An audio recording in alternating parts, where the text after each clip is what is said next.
How the U.S. Israeli strike that killed Khamenei shattered 37 years of theocracy and lit the Middle East on fire. On February 28, 2026, U.S.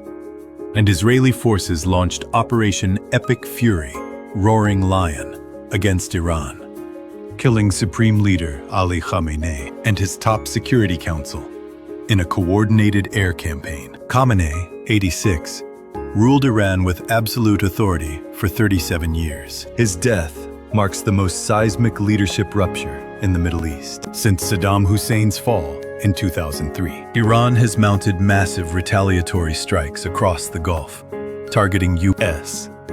bases in Bahrain, Kuwait, Qatar, and UAE, and claiming falsely, per the Pentagon, to have struck the USS Abraham Lincoln. Iran's constitution has activated a 3-member Transitional Leadership Council. The long-term successor remains deeply uncertain, and the IRGC now holds more power than any single cleric. Global markets are in turmoil. Dubai airport is shuttered. Oil prices are spiking. The UN Security Council has called an emergency session, the most decisive 15 hours in the modern Middle East. It began before sunrise in Tehran at 9:45 a.m. immediately local time on Saturday, February 28, 2026, a regular Iranian workday. The first salvos of Operation Epic Fury tore through the morning sky. The operation's architects had chosen the timing with surgical deliberateness. Saturday is the first day of the Iranian working week, meaning senior commanders would be at their posts. Meetings scheduled, routines predictable. American B-2 stealth bombers flying from Diego Garcia, F-22 Raptors based in the Gulf, and Israeli F-35Is operating from undisclosed forward bases, had already been airborne for hours. Weeks of reconnaissance had identified the convergence point, a secure compound in northern Tehran, where Supreme Leader Ayatollah Ali Khamenei and the Islamic Republic's top military minds would gather for what Iran's CIA had confirmed at dawn that morning to be a full Security Council meeting. The intelligence was precise. The opportunity, Fox News reported, senior defense officials saying, was deemed too critical to delay. There was a deliberate decision to accelerate the timeline, a senior U.S. defense official told Fox. The window was narrow. The strike was moved up. In 15 hours, 37 years of theocratic iron rule. Over 90 million people were extinguished, along with the top tier of the Islamic Revolutionary Guard Corps. 2 massive explosions struck the compound within seconds of each other. Smoke billowed above Tehran's skyline, visible for miles, captured in videos that would circle the globe within minutes. An unnamed Israeli official told Reuters that Khamenei's body had been found and identified. By 2:30 a.m. immediately Eastern Standard Time, U.S. President Donald Trump appeared on Truth Social in an 8-minute video statement, confirming what intelligence agencies had been scrambling to verify. For hours, Khamenei was dead. Our objective is to defend the American people by eliminating imminent threats from the Iranian regime, Trump declared.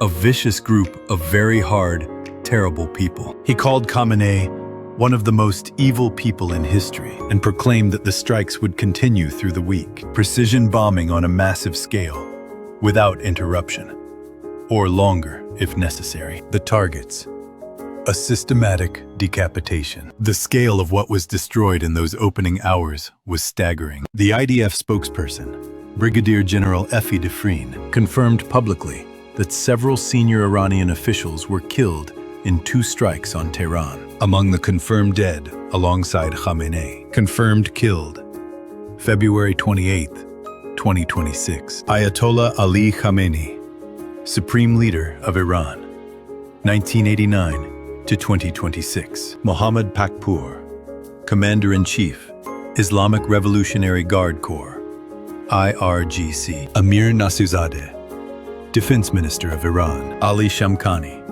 Senior Advisor to the Supreme Leader, former IRGC Commander and Navy Admiral. Mohammad Bagheri, Chief of Staff of the Iranian Armed Forces. 4 senior IRGC intelligence commanders, per Iran International. Khamenei's son-in-law and daughter-in-law, confirmed by Tehran City Council member. Thousands of additional IRGC personnel killed or wounded across multiple military bases. The strikes hit far more than people. The IDF reported the complete dismantlement of Iran's aerial defense systems across western and central Iran, establishing Israeli air superiority over Tehran itself within hours. Ballistic missile production facilities were struck. The IRGC's intelligence headquarters in central Tehran was destroyed. Iran's naval corvette, Jamaran-class ship, was sunk at the port of Chabahar in the Gulf of Oman by U.S. Central Command forces. Iran closed its airspace entirely. Operation names and significance. The U.S. dubbed the campaign Operation Epic Fury, deliberate language, invoking total, overwhelming force. Israel called its component Roaring Lion, Arya Shoreg in Hebrew, evoking the symbol of Jerusalem and Judean sovereignty. The chosen names were not accidental. They were crafted for both domestic consumption and as signals to Tehran. This was not a limited strike. It was a statement of intent. Israeli Prime Minister Benjamin Netanyahu, appearing in a video statement, framed the action in existential terms.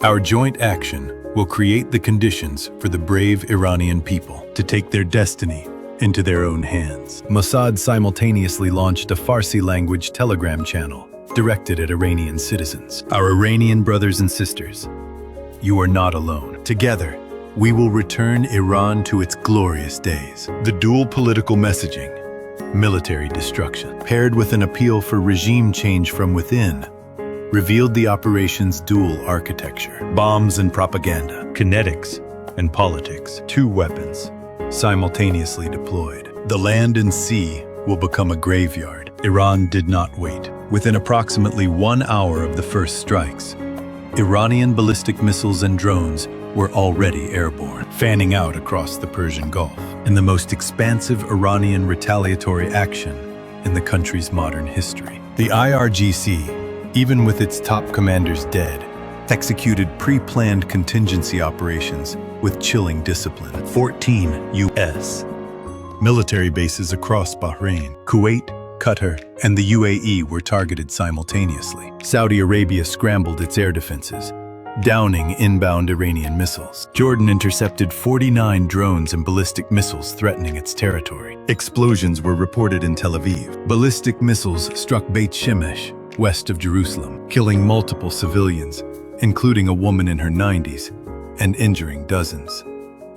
An Iranian missile impacted a residential block in Tel Aviv, killing emergency responder Ronit Elimelech and her mother, Sarah. The IRGC, with its top commanders dead, executed pre-planned contingency operations with chilling discipline, a grim testament to Iran's institutional military depth. Dubai International Airport, the world's busiest international airport, was shut down indefinitely. Hamad International in Qatar went dark. Kuwait International suspended operations. More than 3,400 flights were canceled across 7 regional airports on Sunday alone, according to flight tracker Flight Radar 24, stranding tens of thousands of travelers. Oil prices began a steep climb as tankers navigating the Strait of Hormuz faced uncertainty about Iran's intentions. The USS Abraham Lincoln, propaganda war at sea. On Sunday, March 1st, the IRGC released a dramatic statement, claiming its forces had launched 4 ballistic missiles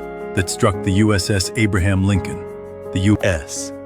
Navy's nuclear-powered carrier, operating in the northern Arabian Sea and conducting strike missions against Iran. The announcement sent shockwaves through global markets and media. The Pentagon responded within minutes.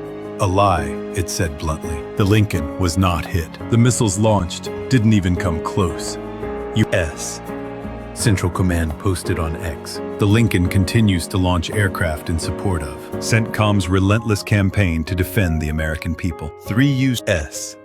service members were confirmed killed in action by that point, with 5 seriously wounded casualties of the broader operation, not the carrier strike. The episode illustrated a central dynamic of modern warfare. The information battlefield is as fiercely contested as the physical one. Whether the IRGC genuinely believed it had struck the carrier or deliberately fabricated the claim for domestic and regional audiences, the assertion spread globally before correction could fully contain it. For Iranian state media audiences, the claim of striking American naval power served a critical morale function in a moment of national catastrophe.